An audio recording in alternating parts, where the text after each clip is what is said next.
Hi students, my name is Faiz Shakir. Welcome to second lesson of history, nationalism in India. बच्चों, आज के इस video में हम लोग सेक्शन 2.2 को कंटिन्यू करेंगे। वीडियो बहुत ही इन्फॉर्मेटिव होगा, तो आपसे रिक्वेस्ट है कि आप इस वीडियो को लास्ट तक देखें ताकि जो भी मैं आपको पढ़ाऊँ वह अच्छे तरीके से समझ में आ जाए। तो चलिए स्टार्ट करते हैं। इसके पहले वाले वीडियो में मैंने आपको बताया था कि अवध में किसानों के आंदोलन को बाबा रामचंद्र ने लीड किया था, जो कि एक सन्यासी थे। मैंने आपको बताया था कि अवध के किसान जो है वह तालुकदार और ज़मींदारों के खिलाफ आंदोलन कर रहे थे, क्योंकि तालुकदार और ज़मींदार लोगों से बहुत ज़्यादा रेंट चार्ज करते थे और उनकी ज़मीन कभी भी छीन लेते थे। उनसे ज़बरदस्ती बेगार करवाया जाता था, मतलब काम तो करवाया जाता था लेकिन उसके बदले में उनको पैसा नहीं दिया जाता था। किसान चाहते थे कि बेगार का कॉन्सेप्ट ख़त्म हो, ज़मींदार और तालुकदार जो बहुत ज़्यादा रेंट चार्ज करते हैं उसमें जो है वह कमी हो, और ऑपरेसिव लैंडलॉर्ड्स का मतलब वैसे ज़मींदार जो लोगों के ऊपर जुल्म करते हैं उनका बहिष्कार किया जाए। आप देखेंगे सामाजिक बहिष्कार किया जाए। इसके लिए आप देखिएगा कि नाई धोबी वंश वगैरह भी बने थे, जिसको पंचायत ने ऑर्गेनाइज्ड किया था, ताकि जो है वैसे ज़मींदार जो लोगों के ऊपर जुल्म करते हैं उनको एसेंशियल सर्विसेज से महरूम कर दिया जाए। मतलब उनको बार्बर्स और वाशरमैन के जो सर्विसेज हैं वह उनको नहीं प्रोवाइड कराया जाए। अब हम लोग आगे पढ़ेंगे। कहता है इन जून 1920, जून 1920 में Jawaharlal Nehru began going around the villages in Awadh. कहता है कि जून 1920 में जवाहरलाल नेहरू अवध के गांव में उन्होंने जाना स्टार्ट किया। टॉकिंग टू द विलेजर्स, गांव वालों से उन्होंने बात करना स्टार्ट किया। And trying to understand their grievances, और उनकी समस्याओं को उन्होंने समझने की कोशिश की। बाई अक्टूबर द अवध किसान सभा was setup headed by Jawaharlal Nehru, Baba Ramchandra and a few others. कहता है कि अक्टूबर के महीने में अवध किसान सभा को इस्टेब्लिश किया गया। इसके हेड कौन थे? तो जवाहरलाल नेहरू, बाबा रामचंद्र और कुछ और लोग थे। विद इन अ मंथ, कहता है कि एक महीने के अंदर में over 300 branches had been set up in the villages around the region. कहता है कि एक महीने के अंदर में ही अवध के आसपास, आप देखेंगे अवध के आसपास के गाँव में अवध किसान सभा के 300 ब्रांचेज खुल गए। So when the non cooperation movement began the following year, तो कहता है कि अगले साल जब नन कोऑपरेशन मूवमेंट स्टार्ट हुआ, the effort of the Congress was to integrate the Awadh peasant struggle into the wider struggle. तो कांग्रेस की ये कोशिश थी, अगले साल जब नन कोऑपरेशन मूवमेंट स्टार्ट हुआ तो कांग्रेस की ये कोशिश थी कि ये जो किसानों का आंदोलन जो अवध में चल रहा है उसको राष्ट्रीय आंदोलन से जोड़ा जाए, नन कोऑपरेशन मूवमेंट में उसको शामिल किया जाए। The peasant movement however developed in forms that the Congress leadership was unhappy with. लेकिन कहता है कि पीजेंट मूवमेंट जिस तरह से आगे बढ़ा, कांग्रेस की आला कमान उससे खुश नहीं थी। As the movement spread in 1921, the houses of the talukdars and merchants were attacked, bazaars were looted and grain hordes were taken over. कहता है कि जैसे जैसे मूवमेंट आगे बढ़ा 1921 में, आप देखेंगे कि तालुकदार और मर्चेंट्स के घरों पर लोगों ने अटैक किया, बाजार्स वगैरह को लोगों ने लूटा, और जो ग्रेन्स वगैरह जो इकट्ठा किए गए थे उसको भी लोगों ने लूटने की कोशिश की, उसको लूटा। In many places, local leaders told peasants that Gandhi ji had declared that no taxes were to be paid and land was to be redistributed among the poor. कहता है कि बहुत सारे जगहों पर जो लोकल लीडर्स जो थे उन्होंने कहा, लोगों से कहा, किसानों से कहा कि देखिए गांधी जी ने कहा है कि अब आपको टैक्स देने की ज़रूरत नहीं है, और ज़मीन जो है वह ज़मींदारों से और तालुकदार से लेकर जो है वह आप में बांट दी जाएगी, मतलब ज़मीन का फिर से जो है बंटवारा होगा। The name of Mahatma was being invoked to sanction all action and aspirations. कहता है कि महात्मा गांधी के नाम का इस्तेमाल जो है इन सब चीज़ों में किया जा रहा था, जो कि बहुत ज़्यादा गलत था। महात्मा गांधी या कांग्रेस जो है कभी ऐसा नहीं चाहते थे कि लोग हिंसा करें, तालुकदार या ज़मींदार को अटैक करें। कांग्रेस जो है या महात्मा गांधी कभी भी इससे सहमत नहीं थे। कहता है क्या, इसीलिए कांग्रेस जो है कांग्रेस की ज्वाला कमान जो थी वह नाराज थी।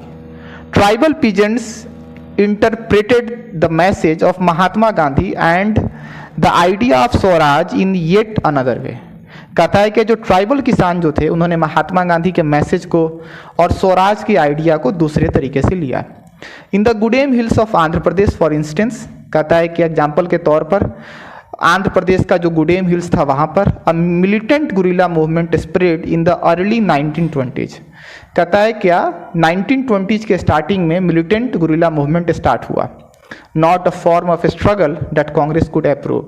कहता है कि ये जो तरीका जो था उससे कांग्रेस कभी भी सहमत नहीं हो सकती थी, मतलब कांग्रेस जो है वह हमेशा हिंसा के खिलाफ थी।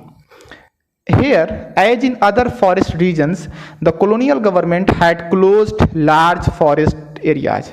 कहता है कि आप देखेंगे कि यहाँ पर बहुत सारे जो फॉरेस्ट के जो रीजन्स थे वहाँ पर कॉलोनियल गवर्नमेंट ने, मतलब अंग्रेजों ने जो है जंगल के एक बहुत बड़े हिस्से को उन्होंने क्लोज कर दिया था। Preventing people from entering the forests to graze their cattle.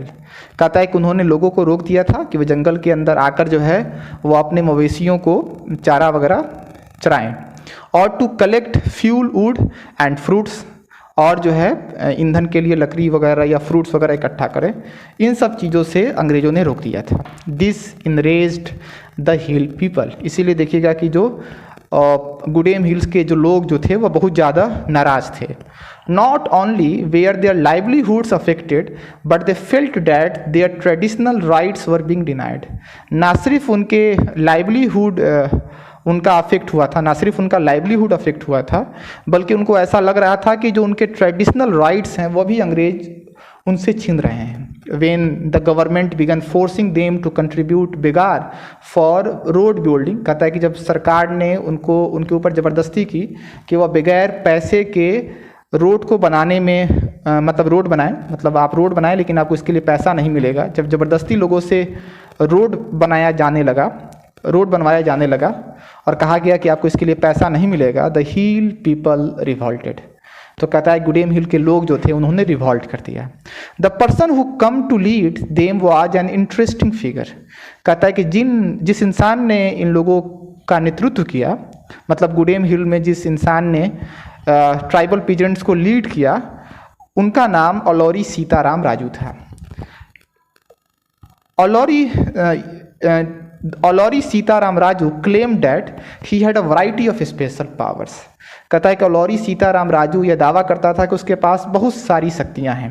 He could make correct astrological predictions। कहता है कि वह जो है एकदम सही एस्ट्रोलॉजिकल प्रिडिक्शंस कर सकता है, भविष्यवाणी कर सकता है। एंड हील पीपल, और लोगों को ठीक कर सकता है। And he could survive even bullet shots, और कहता है कि अगर उसको बुलेट भी मार दिया जाए फिर भी वह सर्वाइव कर जाएगा, जिंदा रह जाएगा। Captivated by Raju, the rebels proclaimed that he was an incarnation of God। Raju talked of the greatness of Mahatma Gandhi, said that he was inspired by the non-cooperation movement and persuaded people to wear khadi and give up drinking। But at the same time, he asserted that India could be liberated only by the use of force, not non-violence। कहता है कि अब देखिएगा कि जो लोग revolt कर रहे थे गुडेम हिल्स में, उनका ये मानना था कि अलौरी सीताराम राजू जो है वह ईश्वर का अवतार हैं, मतलब अलौरी सीताराम राजू जो है वह ईश्वर के अवतार हैं। ये लोगों का मानना था जो लोग भी गुडेम हिल्स में रिवॉल्ट कर रहे थे। कहता है कि अलौरी सीताराम राजू जो है वो महात्मा गांधी की महानता की बड़ाई करते थे। वह जो है नन कोऑपरेशन मूवमेंट, उनका ये कहना था कि नन कोऑपरेशन मूवमेंट से वह बहुत ज़्यादा इंस्पायर्ड हैं। ठीक है, उन्होंने लोगों से कहा कि आप खादी पहनिए, शराब पीना छोड़ दीजिए।